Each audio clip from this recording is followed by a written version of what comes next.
Halo semuanya, gimana nih kabarnya semua? Semoga semuanya sehat dan kuliahnya juga lancar ya. Amin. Nah, hari ini kami dari kelompok 6 mata kuliah praktikum bimbingan konseling karir akan menjelaskan kepada teman-teman mengenai teori Holland. Nah, sebelum masuk ke materi kita pada hari ini, ada baiknya saya memperkenalkan anggota kelompok 6 terlebih dahulu. Yang pertama ada saya sendiri yaitu Rahmat Rayana Rahab, lalu ada Nadia Sakina, dan yang terakhir itu ada Rizka Rayana teman-teman. Kemudian pada hari ini pembahasan akan kami bagi menjadi 5 bagian. Yang pertama ada sejarah perkembangan dari teori Holland, lalu ada konsep dasar pilihan karir berdasarkan teori Holland, kemudian ada tipe-tipe kepribadian dalam teori pilihan karir menurut Holland, kemudian ada lingkungan berdasarkan tipe kepribadian dalam teori Holland, kemudian yang terakhir ada kedudukan dan penggunaan teori Holland. Nah, tanpa basi-basi lagi nih, langsung aja kita masuk ke pembahasannya ya teman-teman. Nah, untuk materi yang pertama ada sejarah Holland nih teman-teman. John Holland lahir di Omaha, Nebraska pada tahun 1919. Dia lulus dari University of Omaha di tahun 1942 dan melanjutkan untuk memperoleh gelar Doctor of University of Minnesota. John Holland adalah seorang ekon kelas muda yang dididik dalam tradisi Minnesota empiris, yaitu jika sebuah benda bergerak maka ukurlah, jika dua benda bergerak maka hubungkanlah keduanya, yang melanggar dari pendekatan dominan terhadap kepentingan pengukuran. Beliau dijuluki sebagai Dust Bowl Empirism untuk asal-usul Midwesternnya teman-teman. Nah, di sini keterkaitan antara teori dan praktek sejak awalnya telah menjadi karakteristik model Holland nih teman-teman. Gaya karakteristik ilmiah Holland telah diuji, direvisi, dan telah digunakan oleh sejumlah rekan-rekan profesional dengan siapa Holland berkomunikasi secara teratur dan kepada siapa ia memberikan bimbingan dan dukungan intelektual. Dari profesional yang mengikutinya, dalam ukuran besar Holland memiliki model dan akun instrumen yang kreasi dan praktis dan mendapat dukungan yang besar dari publik dan juga kalangan profesional itu sendiri teman-teman. Nah, di teori Holland ini teman-teman menjelaskan bahwa interaksi individu dengan lingkungan tersebut dapat menghasilkan karakteristik pilihan pekerjaan dan penyesuaian lingkungan pekerjaan. Inti dari teori ini adalah proyeksi dari kepribadian individu dengan suatu pekerjaan itu teman-teman. Selain itu, teori ini menganggap bahwa suatu pemilihan pekerjaan atau jabatan adalah merupakan hasil dari interaksi antar faktor keturunan dengan segala pengaruh budaya, teman bergaul, orang tua, orang dewasa, dan juga yang dianggap memiliki peranan penting. Teori ini menegaskan bahwa kebanyakan orang menyerupai lebih dari satu tipe kepribadian teman-teman. Nah, materi selanjutnya yaitu adalah konsep dasar pilihan karir berdasarkan teori Holland. Nah, mendasari teori Holland yang berasumsi bahwa kepentingan pekerjaan merupakan salah satu dari aspek kepribadian. Dengan demikian, deskripsi dalam pekerjaan individu juga terkait dengan deskripsi dalam kepribadian individu itu, teman-teman. Hal ini dikarenakan teori Holland telah menyiapkan antara kepribadian dan jenis pekerjaan. Hal tersebut dapat disimpulkan dalam proporsi asumsi formal atau utama teori Holland yang dibagi menjadi 8 poin utama, yaitu sebagai berikut. Nah, yang pertama dalam budaya, orang yang paling dapat dikategorikan sebagai salah satu dari 6 jenis yaitu realistis, investigatif, artistik, sosial, enterprising, dan juga konvensional. Kemudian di nomor 2 ada 6 model lingkungan yaitu realistis, investigatif, artistik, sosial, enterprising, dan juga konvensional lagi teman-teman. Nah, kemudian di nomor 3, individu akan mencari lingkungan yang membiasakan dirinya untuk melatih keterampilan dan kemampuan mengekspresikan sikap dan nilai-nilai dalam mengambil peran dan juga masalah yang menyenangkan. Kemudian di nomor 4 ada perilaku ditentukan oleh interaksi antar kepribadian dan juga lingkungan. Nomor 5, manusia akan menemukan lingkungan-lingkungan yang kuat dan memuaskan ketika pola-pola lingkungan tersebut menyerupai pola kepribadian mereka. Situasi ini biasanya mempengaruhi pada stabilitas perilaku karena orang-orang yang mendapatkan banyak penguatan yang selektif dari perilaku mereka.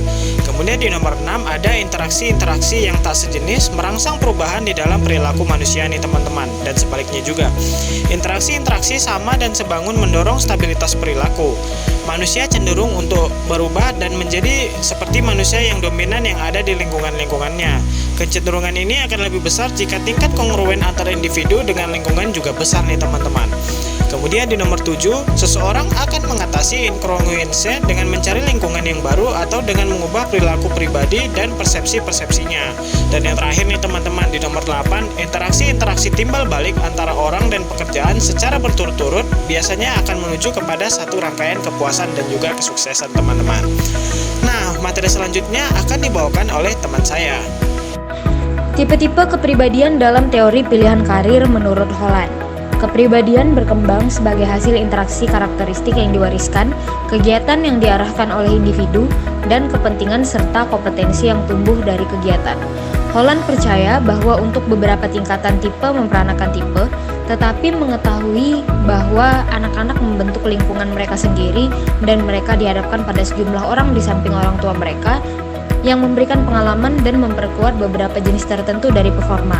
Kombinasi dari pengaruh tersebut menghasilkan seseorang yang cenderung untuk menunjukkan karakteristik dari konsep diri dan pandangan serta untuk mendapatkan disposisi karakteristik.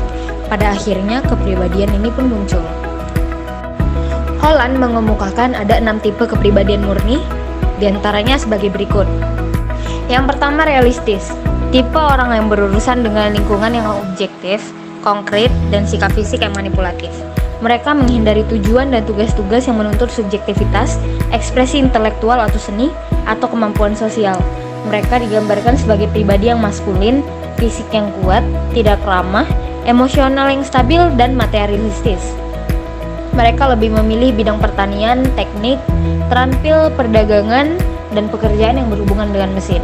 Mereka menyukai kegiatan yang melibatkan keterampilan motorik, peralatan, mesin, dan struktur seperti olahraga, kepramukaan, kerajinan, dan kerja toko. Yang kedua, investigasi. Tipe orang yang menghadapi lingkungan dengan menggunakan akal memanipulasi ide, kata, dan simbol. Mereka lebih memilih panggilan ilmiah, tugas teoritis, membaca, mengumpulkan aljabar, bahasa asing, dan aktivitas kreatif seperti seni, musik, dan seni pahat. Mereka menghindari situasi sosial dan melihat diri sebagai orang yang tidak ramah, maskulin, gigih, ilmiah, dan tertutup. Mereka berprestasi terutama dalam bidang akademik dan ilmiah, serta biasanya buruk sebagai pemimpin. Yang ketiga, artistik. Tipe ini adalah individu yang menghadapi lingkungan dengan menciptakan bentuk-bentuk seni dan produk. Mereka mengandalkan tayangan subjektif dan fantasi dalam mencari solusi untuk masalah. Mereka lebih memilih bidang musik, seni, sastra, pekerjaan yang berhubungan dengan drama, dan kegiatan kreatif yang berkaitan dengan alam. Mereka tidak menyukai kegiatan dan peran yang bernuansa maskulin seperti perbaikan mobil dan atletik. Mereka melihat diri sendiri sebagai pribadi yang tidak ramah, feminin, penurut, introspektif, sensitif, impulsif, dan fleksibel. Yang keempat, social people atau sosial.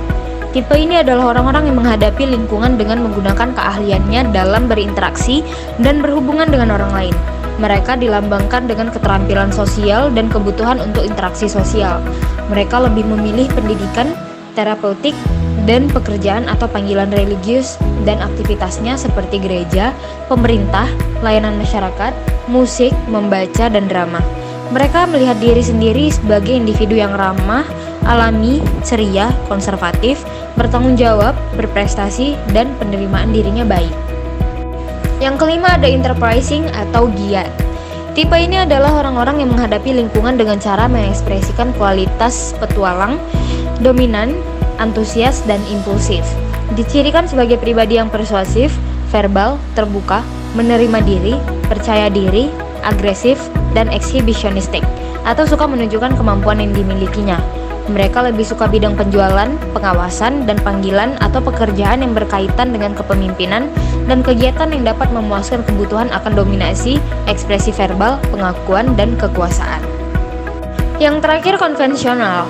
Tipe ini adalah orang-orang yang menghadapi lingkungan dengan memilih tujuan dan kegiatan yang membawa persetujuan sosial. Pendekatan mereka terhadap masalah adalah stereotip, benar, dan tidak orisinil.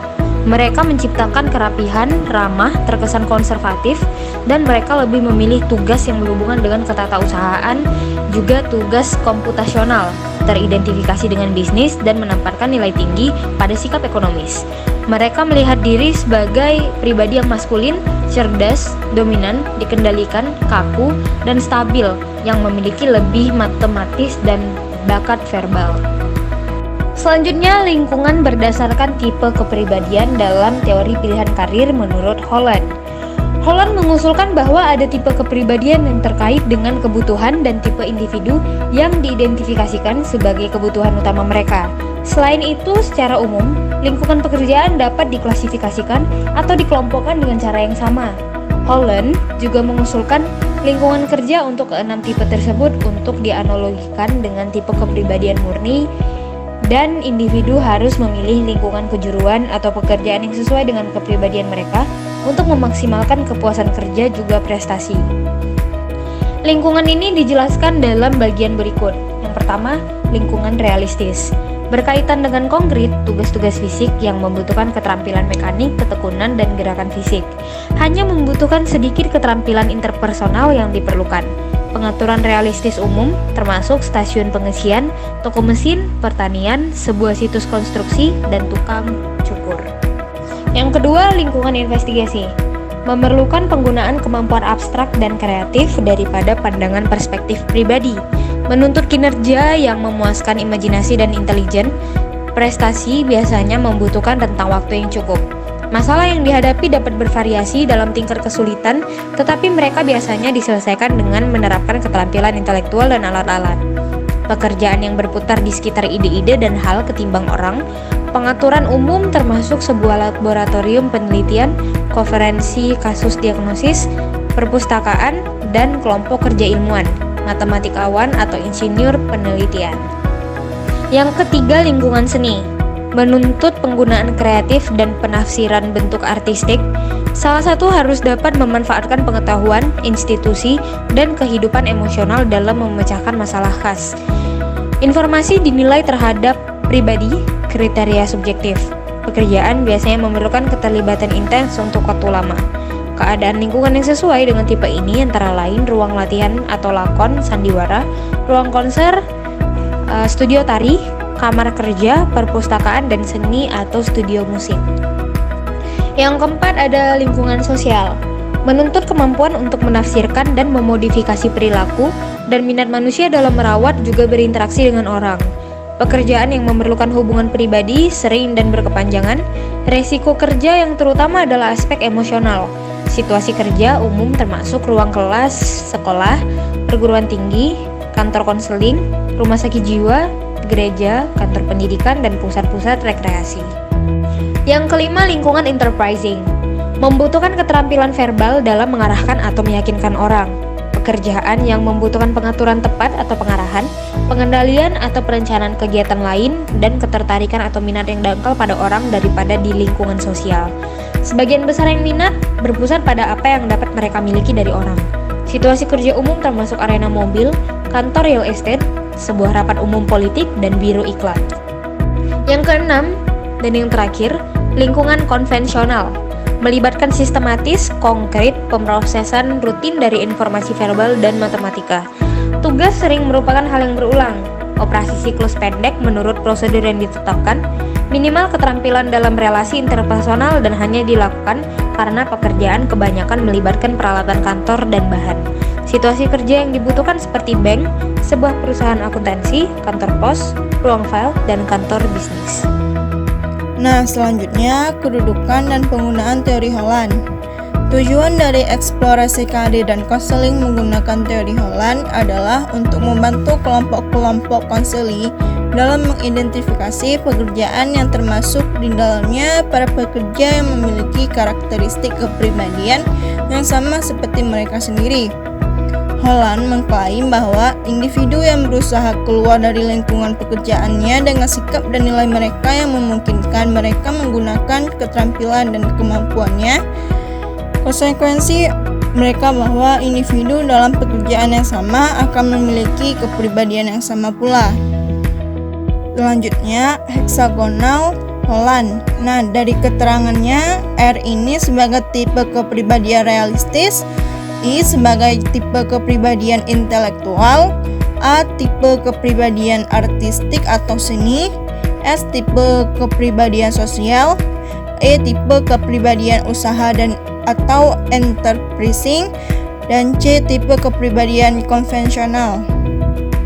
Melalui model heksagon tersebut, ada 4 asumsi yang dapat menunjukkan hubungan keenam tipe kepribadian dengan lingkungan kerja, yaitu kesesuaian atau kongruensi, yang kedua ketetapan atau konsistensi, yang ketiga diferensiasi atau pembendaharaan, dan yang terakhir identitas. Nah, masing-masing lingkungan akan menunjukkan karakteristik yang berbeda-beda. Karakteristik tersebut sesuai dengan karakter orang-orang yang tinggal dalam lingkungan tersebut. Yang pertama, kesesuaian atau congruence merupakan kesesuaian antara tipe kepribadian dengan lingkungan yang berbeda. Contohnya, tipe kepribadian sosial cenderung kepada lingkungan yang memberi peluang untuk interaksi atau hubungan sosial, kepekaan masalah sosial, serta berminat dengan aktivitas pendidikan. Manakala kongruens atau kesesuaian tidak terbentuk apabila individu dengan tipe kepribadian realistik berada dalam lingkungan sosial. Keadaan ini menjelaskan keinginan dan minat individu dalam pekerjaannya. Yang kedua, ketepatan atau konsistensi, yaitu merupakan tingkat hubungan yang berkaitan antara tipe kepribadian atau tipe lingkungan.